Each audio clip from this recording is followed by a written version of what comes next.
Welcome, friends of Harvard and the Meetel Institute and the Peabody Essex Museum. Thanks for joining us today for our program, Partition's Legacy, South Asian Art on the Line. I'm Brian Kennedy, the Rosemary and Ike Van Otterlo Director and CEO of the Peabody Essex Museum. And our program today is a collaboration between Harvard and the Peabody Essex Museum. It's a cooperation underscored by parallel missions.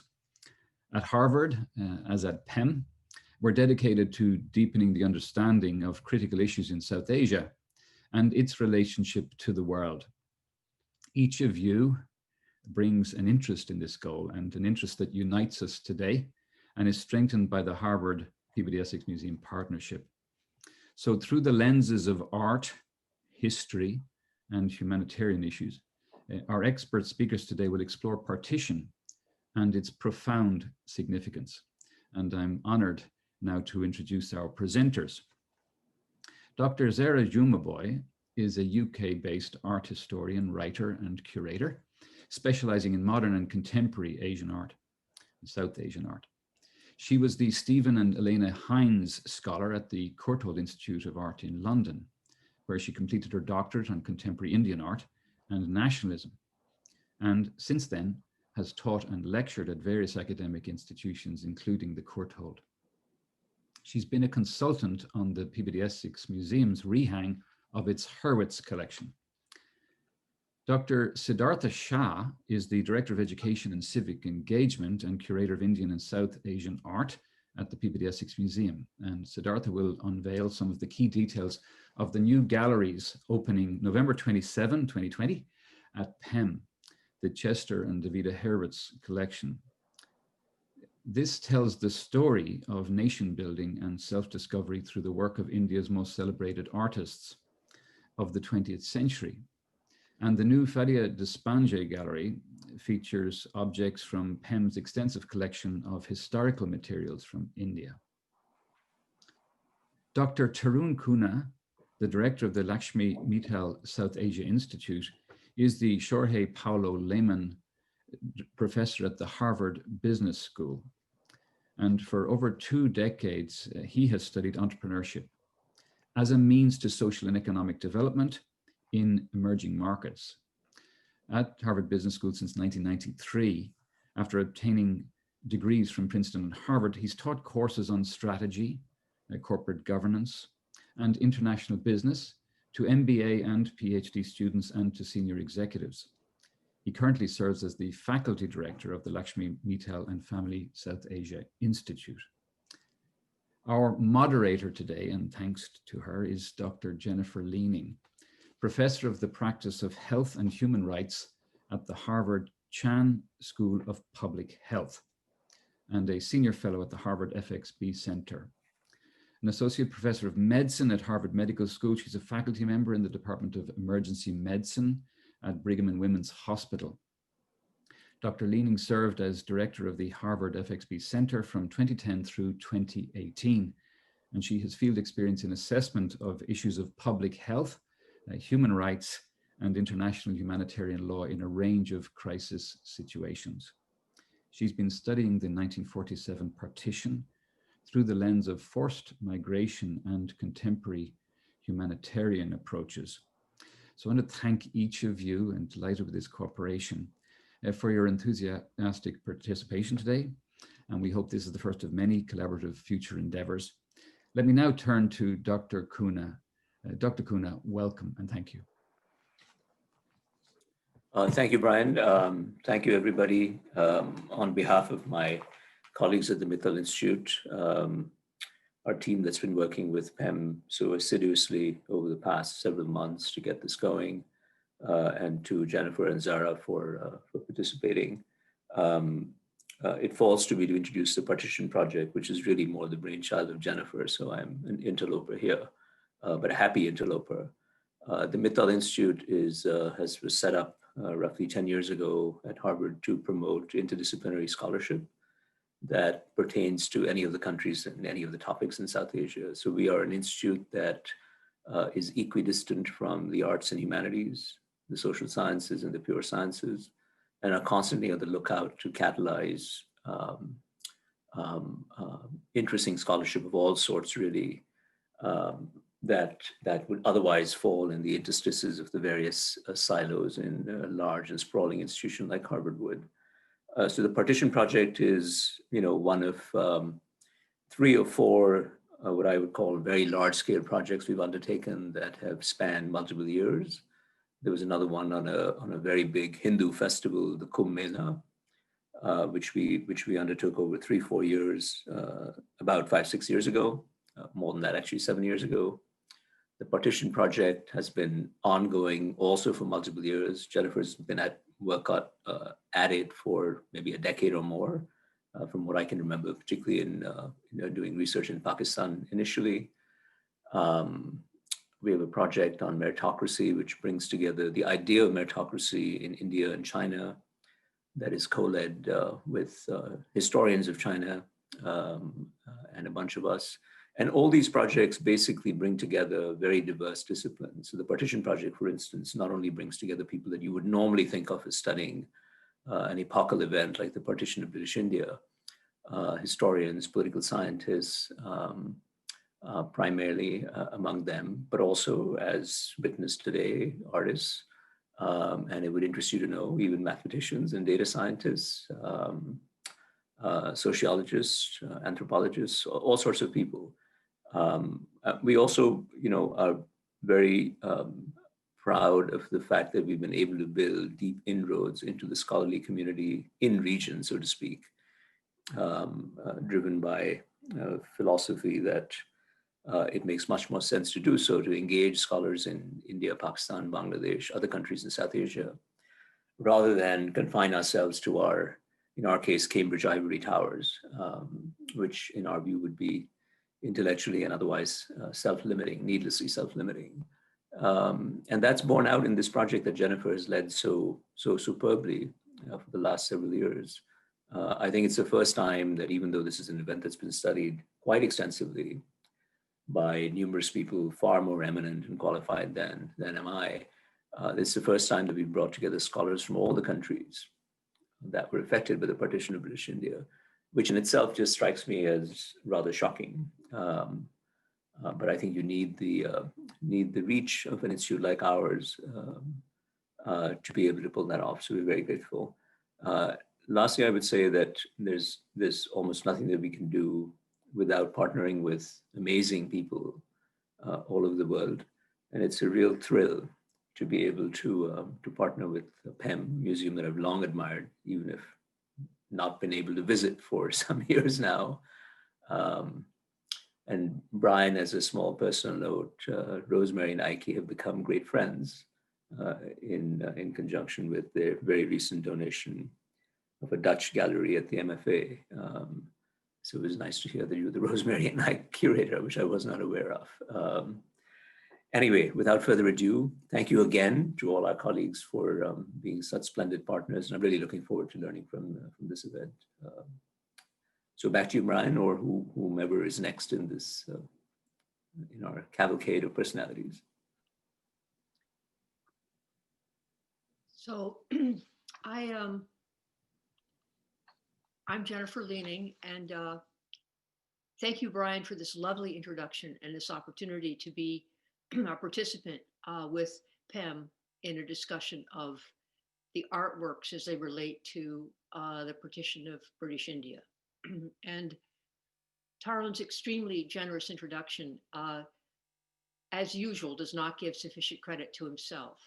This work that is partly featured in this discussion, not the artwork, but some of the thinking and research on partition, could not have happened without Tarlan and Mina Hewitt, who's in the background here, and we all know is a pretty crucial leader in her own right of this colossal enterprise that Tarlan has undertaken on behalf of a topic that he knows well from his own personal and sort of advocacy life, but has not studied until he became a very active participant in this process. So that what I'd like to talk to you about is the partition of British India in 1947, and I have 2 or 3 short slides to go through. So could we have the first slide, please?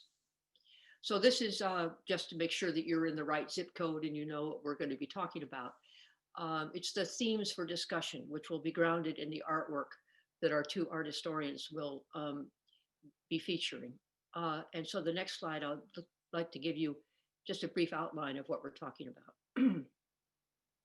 I got into the whole enormous field of the partition as someone studying humanitarian crises and forced migration.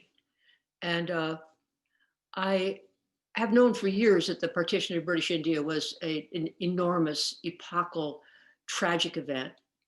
But then I began to look at it and I realized it is still the greatest instance of forced migration in historical record in the world throughout, even counting all the migrations and wars of the late 20th and early 21st centuries.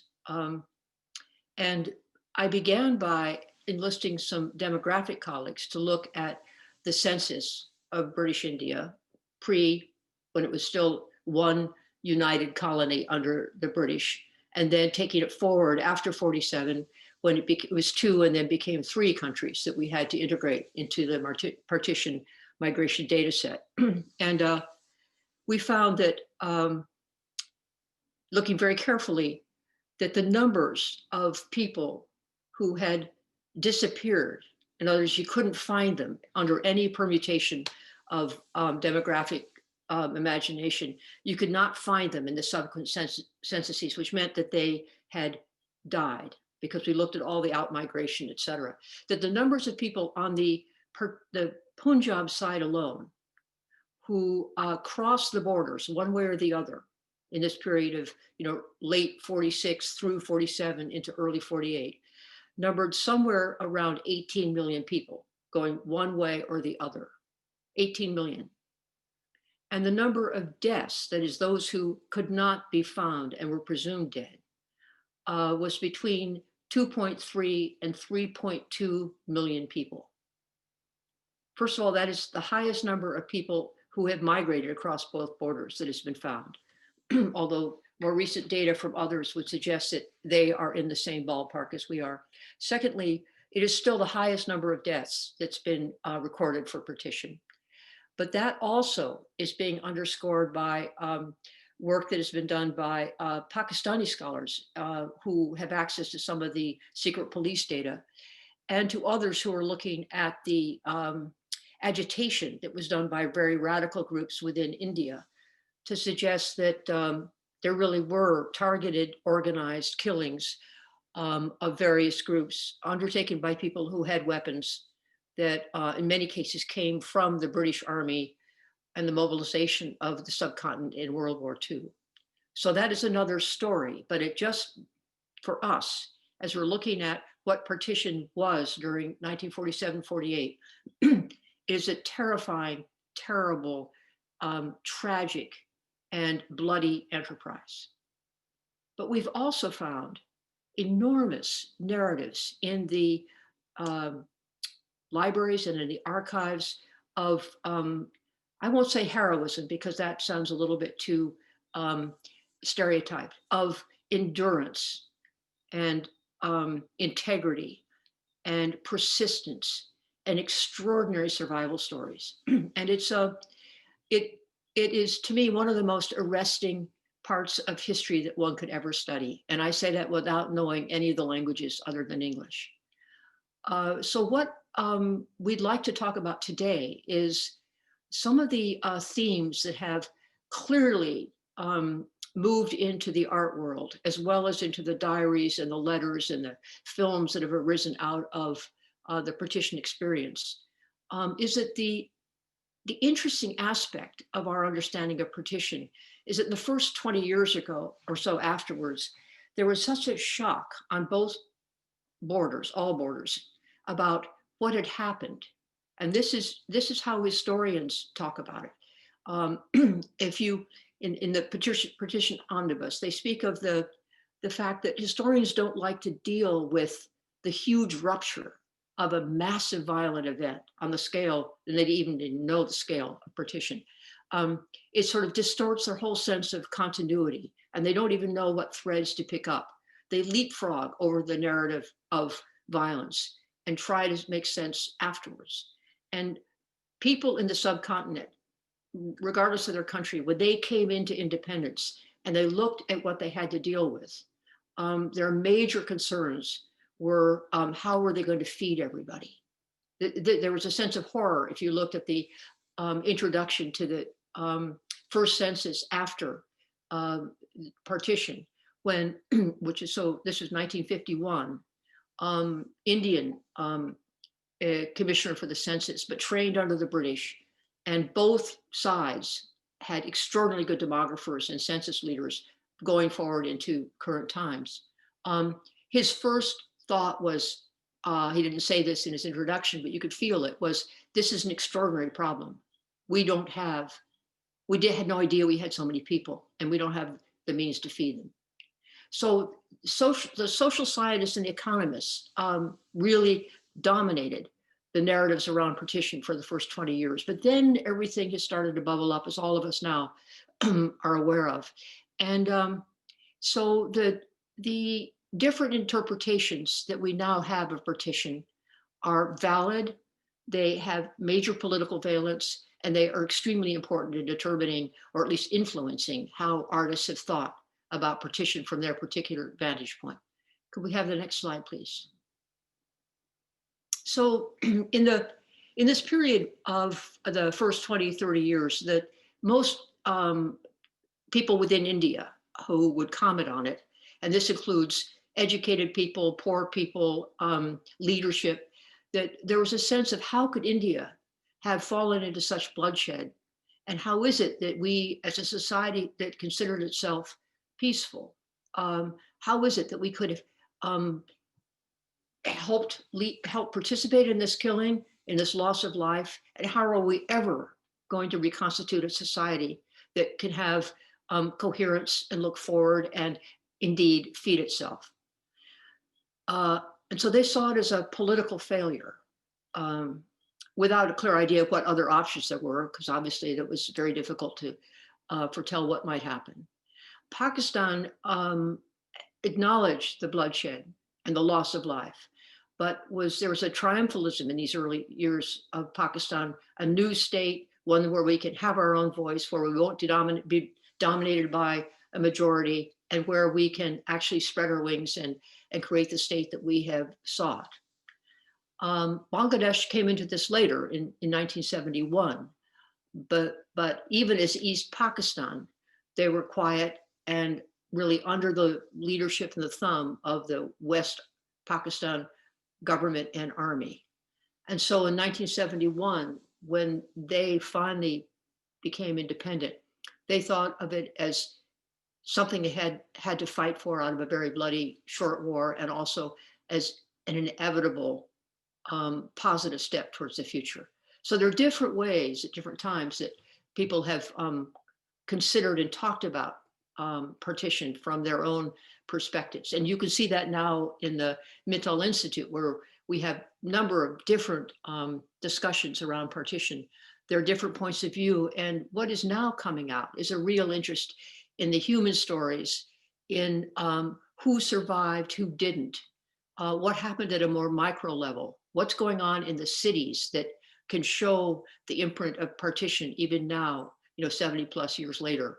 So there's a more heterogeneous and in fact a more collegial discussion about partition as an event that all the subcontinent has to absorb, and that it is everybody's document really to write, react to, and interact with others about.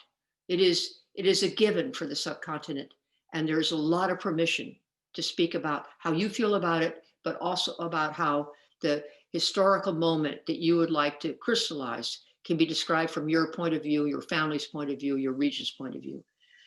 So it is in this framework that I'd like to suggest that the artworks now should be appreciated by those of you in the audience. And we're We're very blessed to have two very fine people to introduce us to these discussions.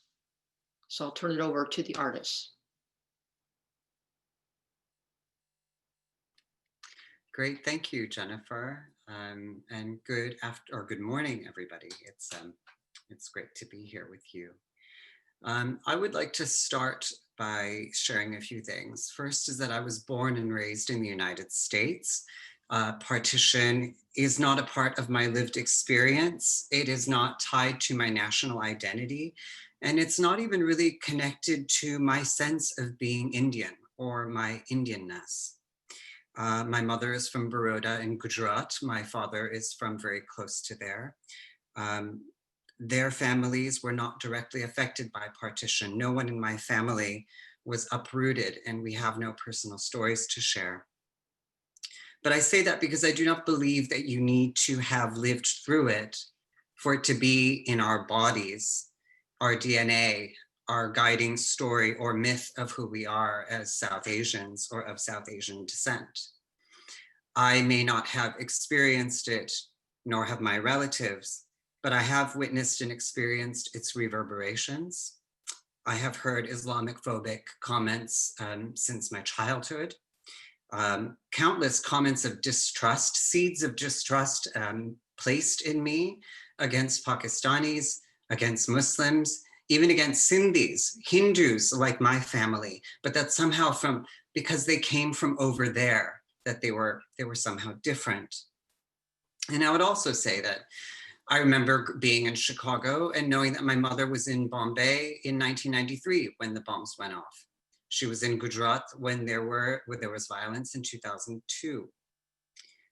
So when we speak of partition and independence, one thing that's really fascinating to me is that we speak about it as if it was one event. I mean, right down to the minute, we speak about it in terms of the stroke of midnight. But that partition was actually a peak moment of trauma in a long history of pain with various ruptures and reverberations of partition in more recent history. So I'd like to start by introducing the first painting, which is when you enter the new Hurwitz Gallery, which opens on November 27th, our visitors will be confronted by two works. One is by M.F. Hussain, and it is from his Raj series. So it visualizes the British and the Indians together. The second is this work here by Tayyab Mehta. Now, it is well known that Tayyab Mehta witnessed the violence of partition in 1947, and that this marked his work with a kind of melancholy, a strange, strained melancholy, often featuring figures that are broken or at the moment of breaking, falling or suspended mid-fall, mid-death. And to me, there's a kind of silence in his work as well, a moment of stillness, like a frozen snapshot of the moment of splitting, breaking, and being severed. Now, Zera and a number of others have spoken to and written about his characteristic diagonal, which is often read as a metaphor for partition, and understandably so. But if not the first partition of 1947, then certainly the second, 1971. This I read as a moment of re-traumatization, the thing that many never wanted to happen, the kind of terror that at worst should happen only once in a person's life, has happened once again, with Bangladesh becoming an independent nation. And I agree that the diagonal is a powerful, rather violent mark in Tayyab Mehta's work, but it is to me more than just about the diagonal. It's about a line that cuts and splits, like a surgeon's scalpel or a kind of amputation. And it's present in the early 70s work by Tayyab Mehta, but also in other artists. If I could have the next slide, please. This image painted by Hussain in 1972, Gandhiji. It's a monumental painting that will be in the Hurwitz Gallery. And we see here where the head of Gandhi has been rendered as a spark of light, a motif that Hussain has used elsewhere to convey the brilliance of an individual's mind. Gandhi's walking stick hovers in front of his hand, a hand that's just raised in what I read as the gesture of fearlessness or blessing, Abhaya Mudra. but that walking stick splits his hand in two, and the two separate pieces do not meet. They're actually severed and disjointed. But in typical fashion, Hussein adds a lamb here. And by typical, I mean not that there's always lambs in his work, but that there is often a gesture to hope and hope for the future. But as I would also say that the second partition's impact is perhaps nowhere more present than in Hussein's Mahabharata series. Now, this is a series which he did in 1971 for the Sao Paulo Biennale.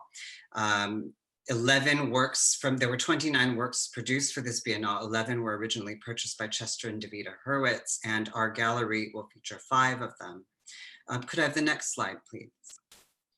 The Mahabharata is the longest epic in human history, as many of you will know, and a metaphor not just for partition, but the problems that have beset the subcontinent for generations. It's a story of an epic battle, factions of one family, born of the same blood, born on the same land, fighting against each other. It's the story of an irreparable break. And this painting of Ganga and Jamuna shows one body split in two, kind of like a twist on the image we see in Hindu iconography of Ardhanarishwar, where there's Shiva and Shakti sharing one body, or Harihara, or certain forms of Lakshmi Narayan. A twist on that motif, but with this dividing line that is electric and amplified by these brushstrokes that extend into the figure of Yamuna, these horizontal marks that you see. Ganga faces collapsing figures, turmoil, tumult, and disarray. And Jamuna faces east, and it's as if their bodies are being pulled apart in opposite directions. Jamuna's severed arm holds a broken red disc against a lush green field that oddly and strikingly looks like the flag of Bangladesh. And it's worth noting here that when we think of Ganga and Jamuna, or Yamuna, we usually make the connection with the two rivers that meet at Allahabad or Prayagraj. But it's important to note that there is in Bangladesh, one of its 3 major rivers, the Jamuna River. Next slide, please. And again, in this image, we have the circle, but it's not just a line in it or a crack or a piece missing. It's a proper break. The full circle has split. And it's as if, to me, it reminds me of like the image or the idea of the subcontinent in ancient thinking as Jambudweep, the island of rose apples, that somehow the subcontinent was its own kind of continent. And here we see that the continent has split, and it's as if one part is floating away. And in the next slide, here we see no line or break, no crack or split, but this is a painting of Bhishma, the grandsire of the Kuru clan, whose death in the Mahabharata is one of the most important moments in the entire story. He lies on a bed of arrows here, arrows that have pierced his skin, lying in a state of suspension. For those of you who don't know this story, it's a long one, but this figure is pierced with arrows so that not even 2 fingers' breadth of flesh is visible on his body. But he can choose the moment of death. And so he stays on this bed of arrow for over 50 days, giving teachings on the battlefield and waiting for the winter solstice, the moment when the power of light will overcome the power of darkness. And that is when he dies. So this is a painting of suspension that I also associate with the moment of trauma, like partition. Like Tayyip's figures who are mid-fall, between complete and broken.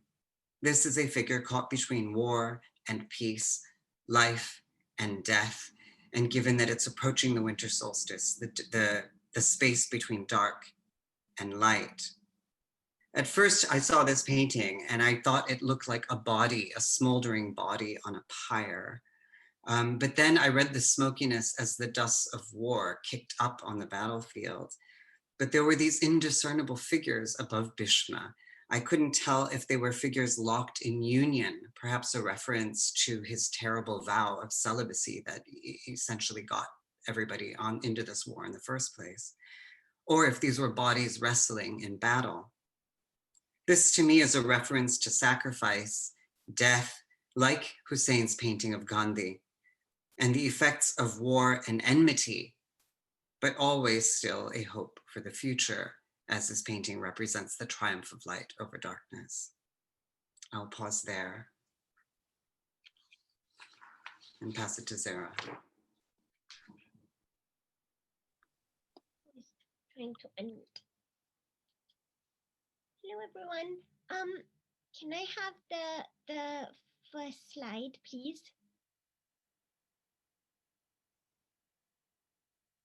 Yeah, this one. So, as Siddharth was saying, he and I have been sort of collaborating a lot in terms of looking at the work of the moderns with sort of views both on mythology, that's sort of Siddharth's side of it, and how they sort of interact with socio-political events. So that's a little bit of my side of it. And we sort of meet in the middle, and so that sort of fills in terms of the symbolism of these very sort of traumatic historical events that I would argue are being portrayed in the moderns' work. And the reason I'm sort of putting it forward to you as an argument and as a proposition is that, in fact, it is not it's not a very popular reading of the moderns in the 70s, which is, and by moderns I mean the artists we've been looking at: Hussein, Mehta, I will be showing you Christian Khanna, and particularly with the Indian moderns, which is what we're focusing on now.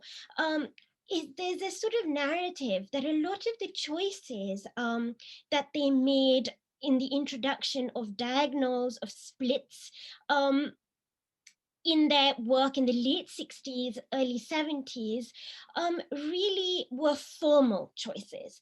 That this had to do, in the case of Taib Mehta, for instance, with his visiting in New York, visiting America on sort of Rockefeller funding. And when he goes, he sort of gets very influenced by Bartlett Newman. That's the narrative. That's also his narrative. So over here you can see the Bartlett Newman's one of his zip paintings. Okay, and this is usually the sort of narrative that even someone like a Taib himself had propagated, that this diagonal was really a formal thing. Now, my argument in the Asia Society Museum show in New York, and the way I placed these works, was to make it really clear that, in fact, sort of to tackle the whole idea that Indian modernism tends to be very formally derivative from the West. And my point here that finally became a kind of political one, which is that actually, if you look at Taib Mehta's sort of introduction of the diagonals, it's not really just a formal choice. The kind of diagonal being used is, in fact, it's a way of talking about partition. And of course, it's the second partition that he's talking about, so 1971. And the whole idea of the self as split, as dismembered. And one of the things we have to remember about Taib is that he's Muslim. So he makes a choice to stay within India. And the sort of the second partition of Bangladesh kind of deeply brings back an earlier trauma. So this is another argument that I sort of wanted to make, is that, again, if you look at the sort of art history around this, there's a lot of kind of denial that the moderns ever really, particularly the Indian moderns, ever really dealt with the first partition, right, with 1947 partition. And then the glossing over of even the way they dealt with the second one by calling them formal choices. But what I want to argue is, in fact, if you look really closely at the 70s work, it becomes a way of unlocking whatever was repressed during 1947. And that this is why the 70s work is not just about the 71 partition, it's actually a recalibration of the primal partition, and that this has incredible resonance for the way in which we read the presence of Pakistan as being forever present within the language of Indian modernism, even as it's ostensibly denying that. Okay, if we move to the next slide. Okay, so in the Asia Society hang, what I had done was I put that taib right next to this Christian Khanna. And what is it called? It's called the anatomy lesson. So one of the comments I got in that show was I had a sort of quite a seminal Western art critic come up to me and said, "Oh, the anatomy lesson. It obviously is a reference to Rembrandt. And why have you not put that anywhere in your wall text?" So I said, well, because I have people like you to tell me that. What I actually want to point out is the fact that yes, it's a reference to Rembrandt, but it is also 5 minutes left. It is also a reference to Bangladesh, to 71. And these are generals huddled over sort of looking at sheets of paper. And if you look at the image on the right side over here, to me, I'm always seeing maps everywhere, so forgive me for that. But I really think that in this case, this looks like the map of Bangladesh, and this is really what he's talking about. Now, I'm going to do one last thing for you in my last 5 minutes. So if we move over to the next slide, I'm now making a little argument. So, as I said, there's been a sort of lots of sort of blind spots when it comes to dealing with the 1947 partition in the work of the moderns. And in 2015, I helped at the Courtauld to host Christian Khanna for our South Asian art series. And during that conversation, his granddaughter, who was one of my best friends, Kajali Khanna, and I were really, really interested in how he thought about partition. So we kept trying to draw him out on the subject. And this is what he says. The partition, this is in 2015, okay? The partition was a monstrous and terrible thing that happened. When one is afflicted with such a situation, he said, Kajali and Zara, you don't sit down and start painting about it. You let it mobilize within you. And I am still in the process of painting those paintings. Okay, so by 2015, he's not admitting that he's ever done any such paintings, nor does he talk about the 70s paintings like this black truck, which is a really, really famous work, when it's always being talked about in the context of migration. So nor does he refer to this in any way that could be a reflection either on Bangladesh or even on the seminal partition. Now, something really interesting happens, and this is kind of my point, is that with this with the moderns, very often partition, sort of the 47 partition, gets drawn about, it gets triggered through the 71 one, but also triggered in the sense that they use diagonals, metaphor, like the Mahabharata. Christian Khanna has done lots of Mahabharata works for similar reasons, I would argue, to talk about this seminal trauma. And of course, Christian Khanna himself was born in what is now Pakistan, so Faisalabad. And he witnessed things as his family left for Simla because of the 47 partition. And yet it was only in 2020, so like this year, during COVID, that he suddenly, something in him triggers. And Kajali Khanna, his granddaughter, and I are working on a show of his work, a retrospective for Bombay, and she pulled this painting called 18 Hours Late. which is a painting of a train, out of his storeroom. He'd completely forgotten he'd made it. And perhaps something in seeing this work again triggered something, and this was made in 1947. So he gives an interview to Rima Gehi, who is like this lovely, incredible art critic and journalist, everybody's sort of favorite. And so Kajali gets him an interview with Rima, and suddenly he says, this work, he says this work was made in 1947, it was during partition, it was about the train. Nobody knew where they were going after partition.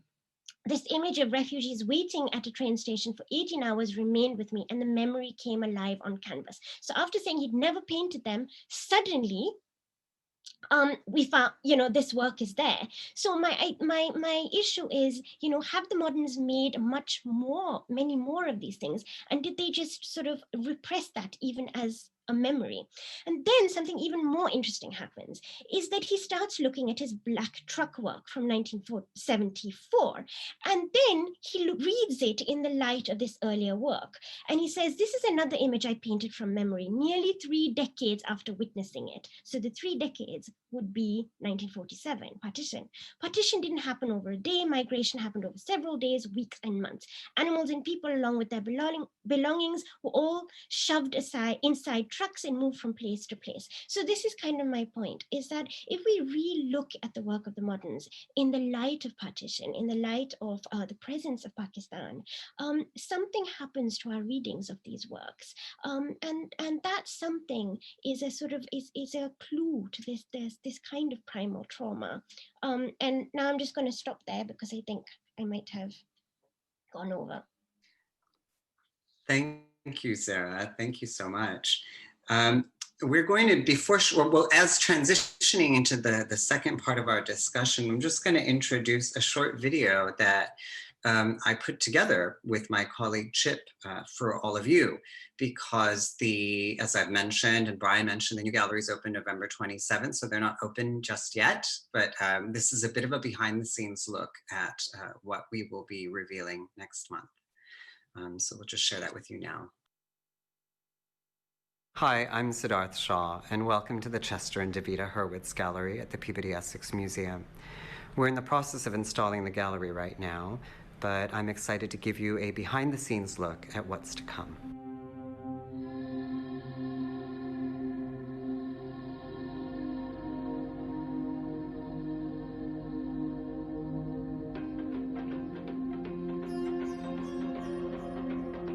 This section features work by M.F. Hussain, produced in 1971 and inspired by the Mahabharata, the longest epic in human history. For Hussain, the epic became a metaphor for the conflicts that beset the Indian subcontinent, with painful ruptures that turned countrymen against one another. The 5 paintings in this section portray Hussain's vision of the epic and speak to the tensions that still rack India today.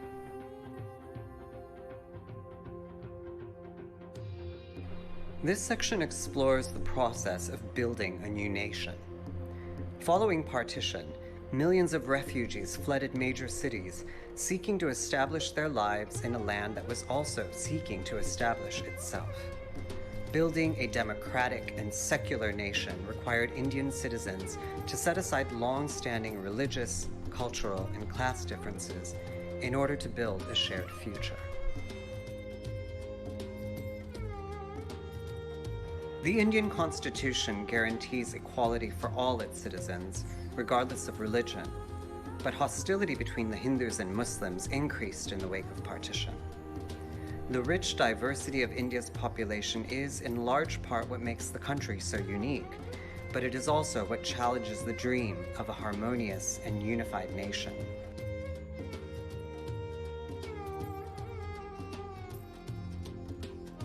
Although some art historians have claimed abstraction as a Western invention, the works in this section draw on the sacred geometry of much earlier Hindu, Buddhist, and Islamic art. The people of India visualize the divine in a staggering range of forms and images. And while some emphasize the differences between faiths, many approach spirituality from a mystical perspective that privileges the oneness of all humanity. As such, some artists turn to abstraction to convey these ideals through shapes and colors that evoke light, vibration, and expansion.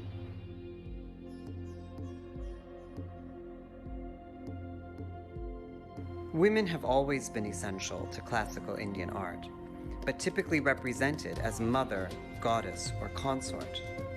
In the wake of Indian independence, many artists recast women as central figures with rich inner lives.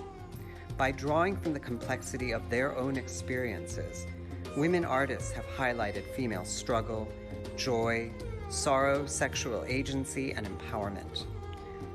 Modern Indian art is as much about India as it is about India's relationship with the rest of the world. Artists have drawn from its cosmopolitan cities and have looked outward, studying global and Western art history, traveling and working abroad, and borrowing across time and culture. This section explores Indian art's place within a global history of art. This gallery has taken 2.5 years to put together, and even with the various delays and circumstances of our current times, we are thrilled that the gallery will open on November 27th, and I look forward to welcoming you in person. So that's a quick intro to the gallery, and it's a good thing I shaved before attending this event this morning. So moving into the second part of our discussion, I want to kind of take off where we left it, which was this idea that the 1970s were another trigger of the traumas of the 1947 partition. And moving now to another trigger, another rupture, which was the 1990s. If we could begin with the painting by Atul Dodia, please. Thank you. So Chester and Davida Hurwitz were acquiring work for around 30 years, and a lot of the works we have are by artists of Hussein and Taya Mehta's generation, but the younger artists they were collecting at the time included Atul Dodia and Nalini Molani. In an interview with Atul Dodia in October, we spoke about his interest in the figure of Gandhi, and we spoke specifically about this painting, Distant Thunder, a painting he did in 1990 of himself standing at Gandhi's ashram in Ahmedabad, looking off in the distance. He said he was kind of experimenting with various things in making this work, and then decided that it needed a kind of contrast and started to paint the clouds in the distance as if they were storm clouds gathering. So this is him looking from the threshold of the ashram off to a storm. In that interview, he said that he somehow felt that this was, if not prophetic, the process of painting this was revealing to him something that ultimately happened, which was that tensions were rising around the nation, that there were problems coming that had not really reached their full potential yet. And so when 1992 happened and the situation with the Babri Masjid and the various bouts of violence around the country, he really started to revisit this work. The next slide, please. And Gandhi has been a figure, kind of a muse for Dodia for a very long time. He mentioned that it was at the age of 15 or 16 that he first read Gandhi's autobiography, The Story of My Experiments with Truth. And he went to Gandhi's birthplace and started painting Gandhi. And perhaps one of the most interesting works in our collection to me is a painting of Gandhi by Atul Dodia that he did when he was 17 years old. So just at the earliest stages of this interest in Gandhi as a figure, but he describes his reaction to Gandhi as one of fear as a young person. He was intimidated by Gandhi's fearlessness, intimidated and scared by the commitment that Gandhi showed to fighting injustice, and this bravery and willingness to die for his beliefs. Now, this painting was painted in 1993. Atul Dodia is based in Mumbai, so this was painted following the series of bombings in March of that year in Mumbai. And it's also a moment when he's shifting from a more photorealistic style to a new form of experimentation. And though he himself is quite a lover of Gandhi, he noticed a photograph in a newspaper of a politician on October 2nd, Gandhi's birthday, standing in a crane to put a garland of flowers around a giant statue of Gandhi. And this figure, who was like a muse and a source of inspiration to the artist, he saw being used in this act that was quite humorous and the political display quite ironic. So he painted this painting as a fresco, as if it's breaking off of its walls, like the frescoes of Ajanta. The dream of Gandhi's vision becoming a farce and in the process of crumbling. And the next slide, please. And then we have this City of Pain, City of Escape. It's from 1989, but of course the events it's representing are both of the past, the present, and unfortunately likely events of the future. Nalini Malani, born in 1946, the year before partition, in Karachi, in what is now modern day Pakistan. This is an image, I mean, there's innumerable things to say about it. The acts of physical violence, and then these figures of Ganga, who we saw in Hussein's work earlier, standing on her Makara vehicle, and Ganesh, not knowing if they are meant to be blessing the scene, interceding in some way, or what those forms actually represent. So I'll stop there and pass it over to Zara. Okay, so I'm just going to do very quickly with 2 slides. And what I'm arguing here as a follow-up from Siddharth is that you've seen the 1990s onwards, after the riots, the sort of communal tension, also the rise of religious rights on both sides of the border, India and Pakistan, that the artists of the 2 countries tend to unite wherever they can.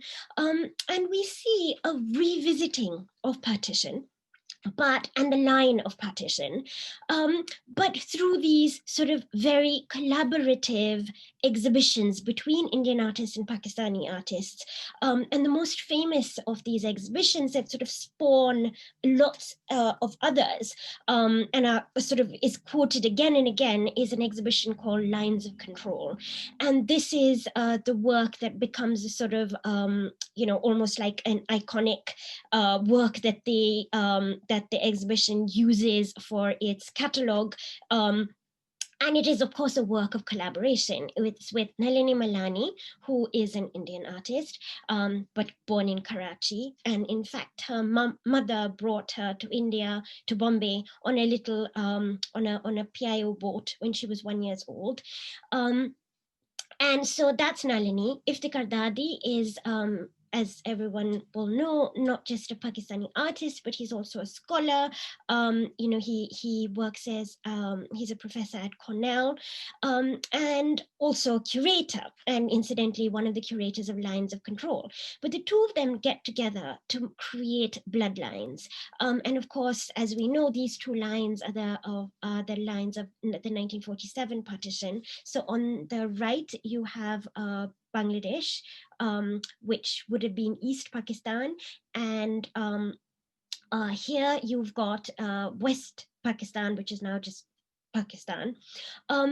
And they collaborate by sort of recreating these lines through the use of red, golden, and blue sequins.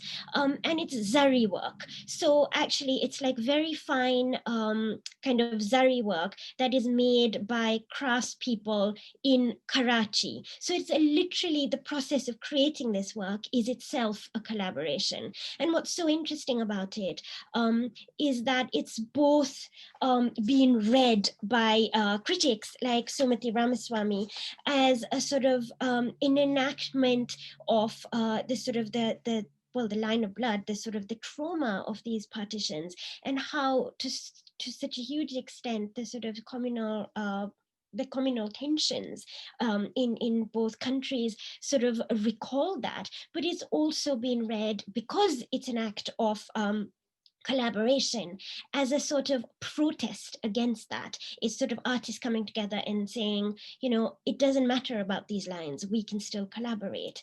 And maybe next slide, and then I'll end there.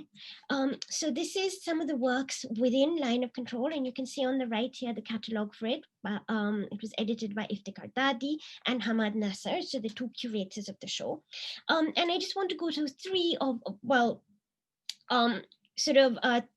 the seminal artists within it, all of who reference the line of partition in different ways.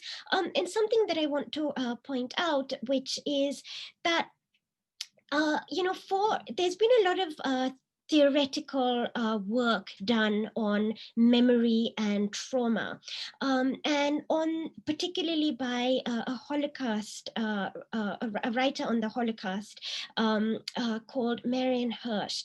And of course, Marian Hirsch is talking in terms of the Jewish Holocaust, but what she coined was a term called post-memory.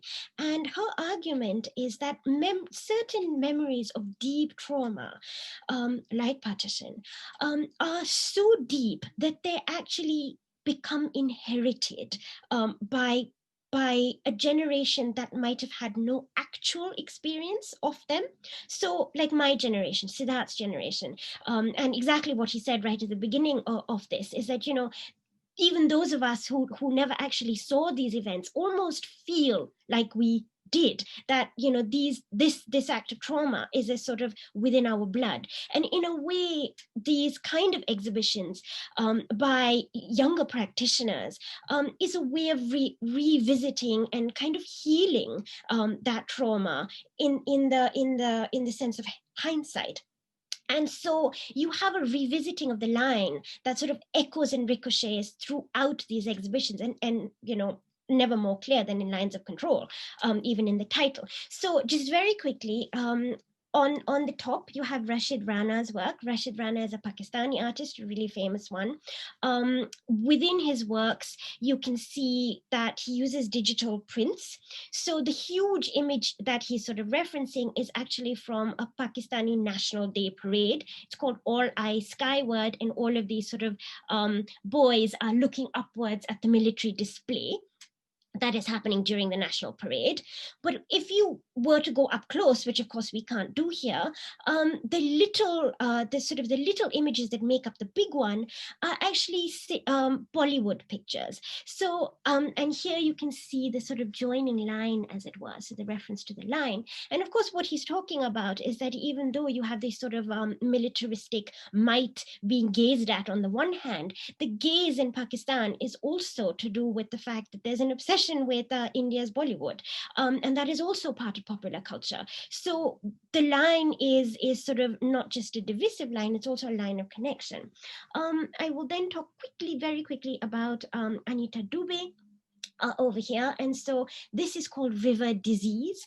And if you look up close, it's an installation made of tiny enamel eyes stuck on velvet, and it's stuck on a wall. And of course here she's talking about the Punjab, so the 5 rivers. Punjab literally means 5 rivers. And again, sort of the lines that were sort of, the 5 rivers which were sort of split across by the partition of Punjab during 1947, which was arguably the bloodiest side of the partition at that point. And again, sort of theorists have sort of read it as a symbol because it belongs to an exhibition like this, as a sign of reconnecting, doing what is sort of revisiting that primal trauma, and in some ways kind of looking back at it. And it's literally, they're eyes. And of course, the eyes, the reference to the eyes are both sort of, the eyes of deities in Hindu deities, but it's also the sort of the Muslim, the concept of nazar. So it's this double-edged sort of reference point. And then I'm just stopping here by saying Zarina Hashmi, who is actually like a really, really become a really famous artist for dealing with partition. And she actually, partition actually split her life. So she's an older generation artist who actually did witness the traumas, in the sense that she grew up in Aligarh.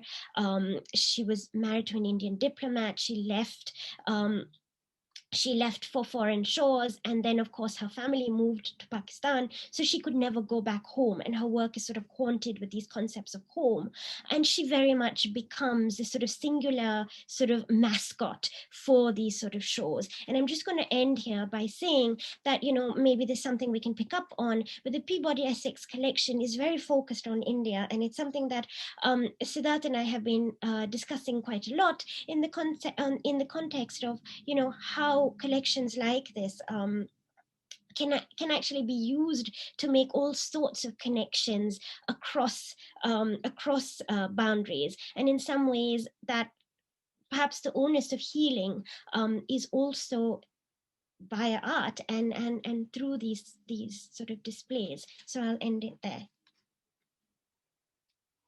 So thank you, both of you, very much for this extraordinary explication of a very rich and complex set of paintings that cross years and boundaries and mediums. And I would say we're not giving either of you or the artwork sufficient time remotely to delve into the complexity of what you're talking about. But I would like to pick up on, I'd like to talk about two things, and we really don't have very much time beyond that, okay? One is, Zara, you are very interested in the way in which different media for art are actually picking up what this notion of the split, the discontinuities, including in India, but also in Pakistan and Bangladesh. I mean, could you talk about the fact that it's beyond painting, if I can use sort of a primitive word, right? There's these other ways that you're familiar with. And could you just alert us to our aesthetic side to say, stay tuned for this? Do you think these other media are going to be more prominent as it comes forward? And just say something about that to educate us.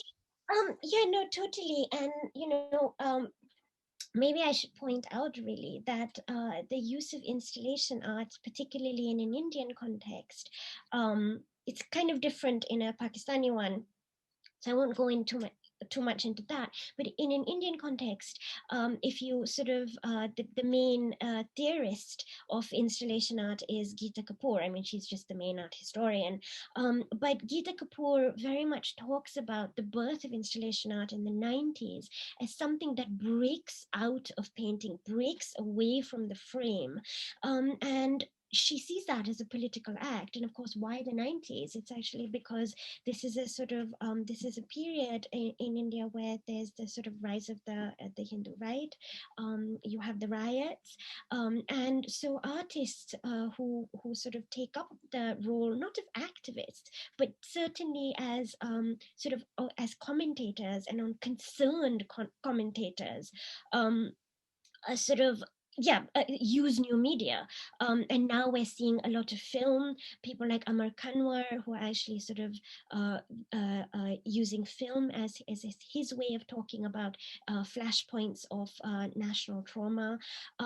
But installation art certainly, so that Anita Dubey is one of the artists who actually pinpoints her shift in medium to the riots in the 90s. Nalini Malani is another one who talks about the fact that painting just wasn't enough. She had to break away and use sort of what she coins is video shadow plays. And they're actually very complex works because they are very painterly, because that's her background, but it sort of pushes outside the painting because she sort of she paints almost like reverse side on glass, but she paints on these cylinders, and then these cylinders are forced to rotate and you have light coming through them. So it's in the midst of like of almost a cinematic display as well as a painting. And as a viewer, it's very impactful, which is exactly why she's using this technique, because as you go into one of her installations, you actually feel these images on your body. And so it's almost like enacting this sense of sort of both mourning, but also like, these very multicultural, multiracial images, religious images that she's using. And so you become the conduit almost. And none of this is possible without that sort of shift in medium. Thank you. Jennifer, if I can add to that, what she just said, I would also say that I love paintings. Paintings are my favorite. But the thing is that the concept that we have of art or art history is like painting, sculpture, and architecture. And I think in the South Asian context, that doesn't necessarily apply. I think of it as sculpture and architecture as one of them. And then to me personally, textiles and jewelry are some of the key kind of aspects of art in South Asia. So when I think of installation and South Asian art, I also think of the fact that the aesthetic experience, I will speak for India because I am of Indian origin, is not one just of looking, but it is really like an immersive, multi-sensorial experience. So going to a temple, any of these immersive experiences of art. And so to me, the installation allows for a more of like an authentic, like South Asian experience to me than just looking at painting. That's very helpful, both of you. I realize I tapped into more energy than I had anticipated. And we also don't have a lot more time, but I think we have perhaps 5 more minutes. And I would like each of you to reflect on this question. This notion of an inherited memory that you brought up, Zara, is universal now as people talk about it in terms of the extraordinary traumatic events that many people in the world have been forced to endure. And there's so many ways in which they are not able to express it. It may come out later because in other generations, because they themselves are so worn out or so desperate or so altered by the experience. So it's an inherited memory, but it is also, in a subtle way, a transmitted memory. And the child looks at the mother and has a sense of what's going on. So the Jewish historians or the historians of the Holocaust and the myriad psychologists and psychiatrists who have grown up in the wake of the Holocaust, many of them in the United States, have written, as have the Germans now, written very profoundly about this issue of transmitted trauma and inherited memory. It's a reality in the ways in which they look at the world. And how would you say, so I'm speaking of this as a Westerner, very ignorant of South Asian art. Could you just say in a few words, you, Zara, first, and then you, Siddhartha, how do you think this inherited transmitted memory is being revealed? And do you think it is going to become a greater phenomenon, or is this just a pattern of thought that will fade over time? I think that this is a really, really interesting question. I mean, for a variety of reasons, and I think Jennifer, you and I have had like lots of sort of altercations about this concept of post-memory and, how it sort of plays itself out. But no, I don't think that it's something that's going to go away. For one thing is because it's a tool to understand the present. And, within South Asia, the problems that partition created, as sort of Siddharth sort of, mentioned, our prejudices, our deep divides are still there. And until we sort of address this memory, and address the trauma that's embedded in it, I think it becomes very difficult to get beyond the sort of prejudices. And what's kind of fascinating to me, and again, it's sort of, something that I know you and I have had lots of altercations about, is that the way in which, these exhibitions were presented in the late 90s, early 2000s, as extremely hopeful. And very often the curators of these exhibitions were Pakistani. And so there was always always an element of partition as a productive space, because it gave birth to a new nation. Whereas for India, very often partition continues to be a, something of ours was lost kind of thing. And so within those exhibitions, there was this sense, at least, that there could be hope, there could be healing, let's reach out to each other. But now, the same sort of collaborations are happening, but the hope is much more tempered. And the reason I'm bringing this up is because, in fact, if we look at the stage of South Asia today, it's really quite traumatic. It's really scary that all of the things that we ought to have left behind, and we actually thought for 1 minute in the late 90s and early 2000s we had left behind, are back to haunt us. So no, it's not going away. It's there. Thank you. That's very articulate and disturbing. Siddhartha, can you say just from your perspective about this, and where that might lead you in terms of the next round of art you try to acquire for the Peabody Essex Museum? So to me, I agree that this is not going anywhere. I think that this kind of trauma can stay on for generations and generations, and it's hard to pinpoint because it will kind of shapeshift depending on various personalities or circumstances. But for me personally, and in the work that I do at the Peabody Essex Museum, I would say if I have some inherited trauma of this event, if this exists in my DNA, and then I myself, as an expression of the diaspora, have a splintered and split identity. I embody this disconnects that artists like Hussein and Mehta are talking about. They're referring maybe to India, Pakistan, and Bangladesh. Mine is India and America. Mine is Western and Eastern. Mine is traditional and modern. And many of us, like Zara as well, who are of the diaspora, I think that we carry some of the seeds of, or some aspects of that trauma, but also our lived realities make it so that perhaps we are better able at addressing these topics because we embody the trauma and we also embody a lived experience of a version of that that can hopefully reach more people. And so part of the work I'm trying to do is say that South Asia is a global identity, that people like me exist, Zara from, Singaporean, South Asian, based in Wales. I mean, we are complex identities. And so we understand brokenness and a confused sense of home very well. Thank you. Those are two very thoughtful places that you've both offered to us, where I would like us to rest. And now we'll open this to the discussion of the very patient audience who is now with us. Could I ask all of you to open up your video so we can see all of you in a pattern? And we're going to then be asking you to raise your hand, either literally so we can see you on the video, or figuratively through the chat, so that we will know who you are and how to call on you. Right now, I am not seeing the multitude that I know is in the audience. So Zara is in the front of my view.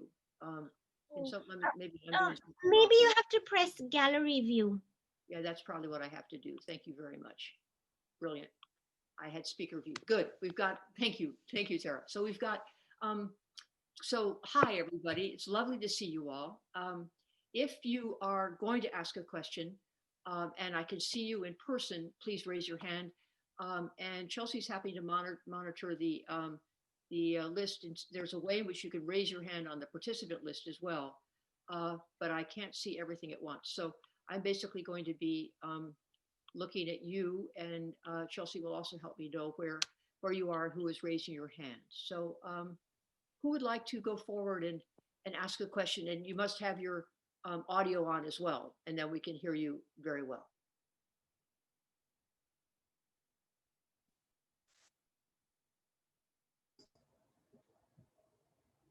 So I'm not seeing a hand raised there.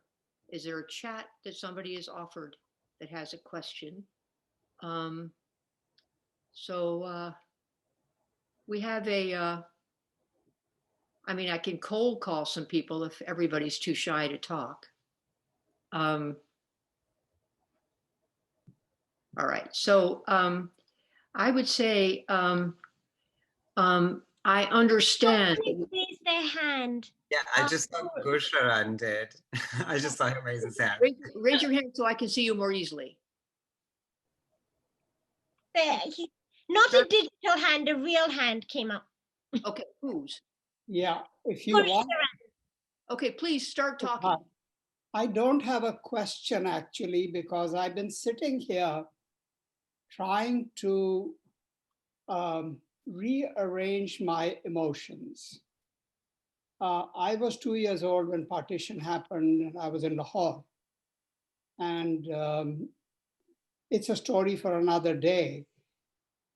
But really, I am so obliged to Zara in particular for the wonderful analysis of inherited trauma, at least an indication, because while I'm writing these days, I'm having to come to grips to it with that. And it made me realize why in my own collecting, I have avoided buying paintings patronized by Muslim patrons. And I wasn't conscious of it until this moment. The only ones I did buy were patronized by Akbar, who seems to be a patron who crossed the boundaries and used tolerance in a wonderful way. So here I am, I offer myself as an example of inherited trauma. Thank you so much. It's just a phenomenal conversation. And I look forward to others. Siddharth, many, many thanks to you as well. Thank you for sharing that. That's really powerful and sincere and really, really touching. Thank you. Yes, thank you. That is, this is the way that art speaks to the heart and the soul. So it's good that you spoke to us. Thank you. Other comments, thoughts, questions? Yes, Iti Matur, I see you. Hello, how are you doing, Jennifer? Very well, thank you. Good to see you here. Good to see you as well, Siddharth, Zara. Wonderful presentations from all of you. Jennifer, your comments, which I have heard before at Harvard, just leave one staggered. 18 million is a very, very large number, and let's just take a pause and remember those souls. But to counter what Gorshan, my dear friend, said a short while ago, one of the things as a collector that I've tried to do is really be conscious of the fact that there really isn't, a difference between an India or a Pakistan or a Bangladesh, right? We are one people, and to recognize that joint sense of identity and purpose and effort in the work that is created across the subcontinent, right? Although I would say the bulk of the collection continues to be South Asian, continues to be Indian, but very mindful of the fact that Pakistan and Bangladesh are big parts of who I am and my family is, right, from both mine as well as my husband's side of the family. But these rifts, I think, run very deep in our souls. And, thank you, Zara. Thank you, Siddharth, for talking about it. And Siddharth, by the way, the rehang looks wonderful. Thank you. Thank you. You'll have to come in person. I will. I see Tasneem and Deepthi also raising their hands. I just wanted to respond to what Deepthi said real quick, which is that, as I said when I started, because I was born and raised here, I knew that I was Indian. I had no concept of what that meant really in relation to Pakistan and Bangladesh. I knew that they looked like me, but I knew that they were different. You know, this is the context I grew up in. And so for me to really be seeing us all as part of one place and one people has been much later, because here my Indianness has just been, what about me is not like everybody else in this country. But thank you for what you shared. Yes, thank you, Dipti. Now, Tasneem had her hand up, and then there's someone else, but Tasneem, please. So I just want to also congratulate both Zara and Siddharth and you, Jennifer, for a wonderful program, and for Zara for taking it beyond the conventional reading. But you know, I'm a Muslim married to a Hindu, and I wanted to say that what Partition gave expression to is just centuries, really, centuries of a kind of lurking sort of resistance to the other that has been there. And I think it's, as Dipti also said, it's just part of the DNA, and God alone knows how long it's going to take to work it out, because the political scenario, as all of us know, is just exacerbating it. So I agree with you that yes, Partition was an incredible trauma. We, you know, and as you gave this just statistics, it's just, you know, it's sort of epochal. But it was something that came about because there was so much of this residue of othering and resentment, you know, and engaging at a distance. So as a Muslim or as a Hindu who would visit a Muslim's house, you would go and pay respects, but you would not even drink a glass of water because that glass of water was contaminated. We have to understand that. And some of that you see in the newspapers even today, just the way they treat the Dalits. Look at what is happening in terms of, you know, I mean, I don't want to get into all the gory details, but I'm sure all of you know. And that hasn't changed. It's changing slowly among people like us, but it's so much a part of the DNA.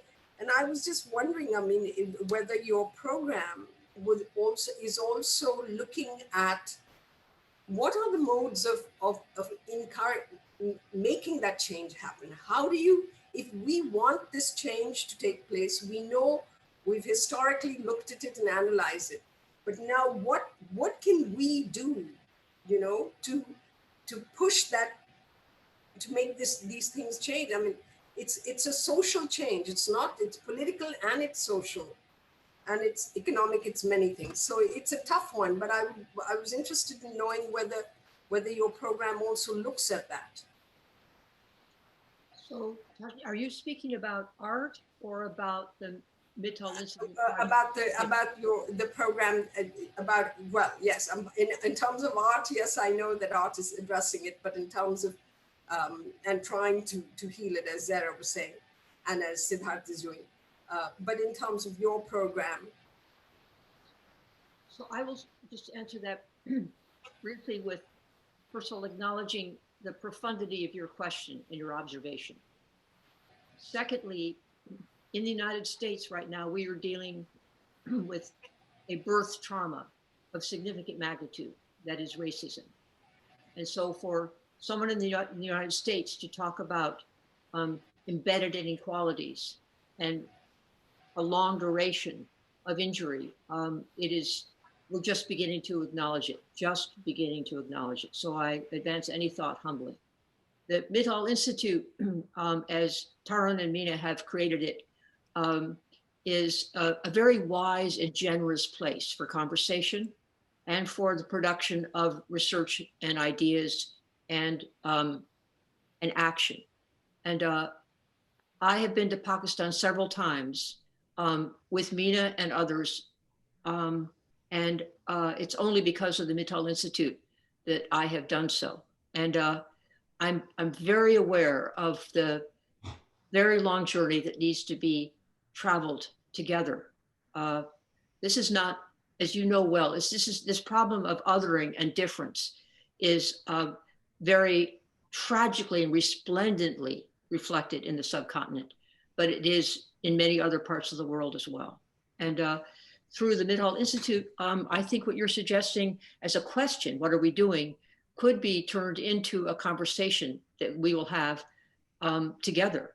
That is with you and the board and with the leadership of the Mid-Hall Institute. I must say that what Zara and Siddhartha have shared with us is inspiring and sobering. And it makes me also aware of the profound power of other kinds of discourses. We haven't talked about music, but certainly art in its many manifestations. It does break down boundaries. And I can feel that in the questions that are coming from all of you who've been in the audience. So I thank you for your observation. And I'm aware that we are very near the close of our program. And I think we saw one other Dipti who also please go ahead. Yeah. So I'm sorry, Zara, did you want to say something? No, Dipti Nijhawan. Nijhawan. Oh, sure. Sorry, I didn't see your hand. Please. No, that's okay. I'll make it brief. I mean, it can wait too, but I'll make it brief. First, both of you and Jennifer and Tarun were just absolutely inspiring. The way you speak about it, the emotion you have with it, your understanding is so deep and so varied. It was really amazing. But my question had to do more with, the specific topic of partition, which of course was such a huge trauma. My family comes directly from that trauma. And you talk about both 1947 and 71 as partition traumas. But then you added a layer of the 1990 trauma. And that was kind of new to me, that you're putting it in the same bucket. If we had more time, I'd love to discuss that, but I'll wait for the exhibition because, do you see it as impactful and as horrible as the two partition traumas? Where does that come in? Is that still continuing shades of that trauma we know are continuing in India and probably Pakistan, but I'll stop there. Thank you. Thank you for that, Deepthi. And that is such a great observation and important point. I would say I do not see, I don't want to kind of create a thing of like what was most traumatic or what was not, because, this is a challenging thing. You can have a child who witnesses this animal being hit, hit by a car and actually has deep trauma from that. And you can have someone who experiences a much more direct impact of trauma, who is actually able to adjust very well moving forward. So I think that there's these complexities to it. But what I would say is that the ruptures like the 90s are reminders of a wound that has never not only healed as if on its own, it's a wound that needs to be tended to and requires a tending that has not happened sufficiently. And I actually think the fact that we're having conversations like this and Gursharan sharing what he shared is a sign of the kind of process that leads to this kind of moving through it. I was supposed to close with some observations, and we are, I think, past time for us, aren't we, Siddharth? Isn't that yeah? So, Nina, I think we are. But I would like to instead